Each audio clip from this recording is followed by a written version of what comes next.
dari siapa? Bukan kesepakatan ulama, itu buatan Soekarno yang kemudian dijual ke umat. Ini loh kesepakatan ulama.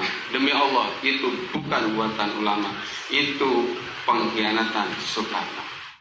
Saya tanggung jawab. Kalau khilafah dari siapa? Dari Allah.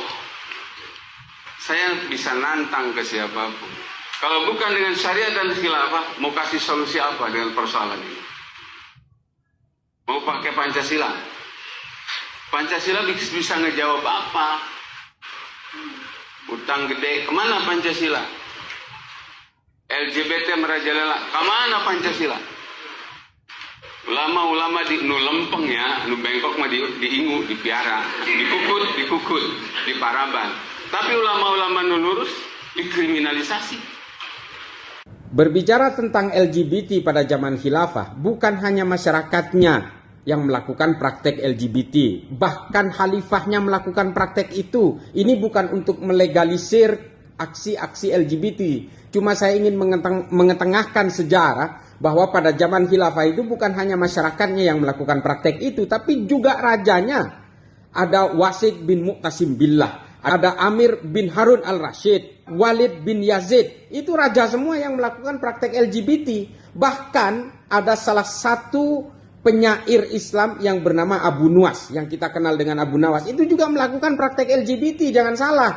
Artinya begini loh, jangan kemudian kejahatan-kejahatan manusia itu dihubungkan dengan sistem politik yang berlaku pada saat itu, termasuk juga hari ini dengan menyalahkan Pancasila. Bapak ini juga sumpah-sumpah atas nama Tuhan seolah-olah dia hidup pada zaman Soekarno. Ini secara usul fikih juga sudah ada salah di situ. Dia bukan saksi sejarah, dia tidak hidup pada zaman itu, lalu dia melakukan sumpah wallahi atas nama Allah bahwa Soekarno melakukan itu. Dari mana? Dia juga mendengar dari orang lain, dia juga menyimpulkan sendiri, lalu sumpah-sumpah seolah-olah dia menyaksikan sendiri bahwa Soekarno ini yang menciptakan Pancasila dengan membohongi ulama. Ini hal-hal seperti ini harus kita jauhi. Jangan kemudian agama ini selalu dijadikan kuda tunggangan untuk kepentingan-kepentingan politik.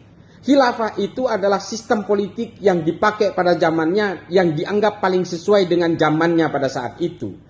Artinya ini ciptaan manusia. Jangan mengatakan bahwa seolah-olah khilafah ini sistem politik ciptaan Tuhan. Tuhan tidak peduli dengan persoalan politik. Tuhan sudah menciptakan alam semesta dan menguasai alam semesta. Manusia saja dengan segala akal bulusnya seperti Pak Ahmad Zain ini yang justru menggunakan agama sebagai tunggangan-tunggangan politik. Ini kan ambisi-ambisi manusia saja yang mengatasnamakan agama, mengatasnamakan nama Tuhan dan membajak kesalahan-kesalahan dengan narasi agama untuk kepentingan-kepentingan politiknya. Kejahatan-kejahatan pada zaman khilafah itu juga terjadi. Pembunuhan ulama, 300 ulama dari Toledo dilakukan oleh khalifah dari Cordoba. Dibakar di pinggiran sungai Guadalquivir, disalib, dibantai. Pada zaman Mu'tazilah, para ulama juga dibantai, disembelih karena tidak setuju dengan pemikiran khalifahnya. Artinya begini, kalau kita berbicara sistem politik, bisa jadi sistem politik Pancasila hari ini dan demokrasi Pancasila yang kita lakukan hari ini, bisa jadi 1 abad, 2 abad ke depan sudah dianggap tidak up to date lagi, sudah dianggap tidak layak lagi, sehingga oleh generasi berikutnya akan diubah. Sama seperti khilafah, dianggap tidak applicable lagi untuk dipakai hari ini, sehingga diubah menjadi sistem demokrasi. Dan pada saat itu untuk diketahui sistem khilafah ini hanya di Arab saja namanya khilafah. Sebenarnya sistem seperti ini juga dipakai oleh bangsa Romawi. Cuma namanya memang bukan khilafah, gitu loh. Artinya dengan peradaban manusia pada saat itu, sistem monarki absolut, sistem dinasti, sistem khilafah, ini juga dipakai oleh bangsa lain, bukan hanya oleh orang Islam saja. Jadi gini loh, jangan kemudian kebodohan-kebodohan kita itu dianggap sebagai kebodohan orang lain.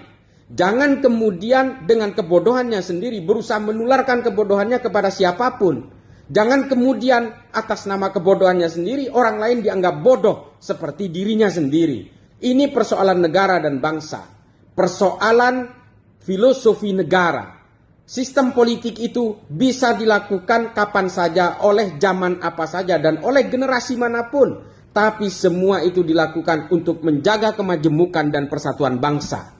Jangan kemudian atas nama agama kalian ingin meruntuhkan negara ini.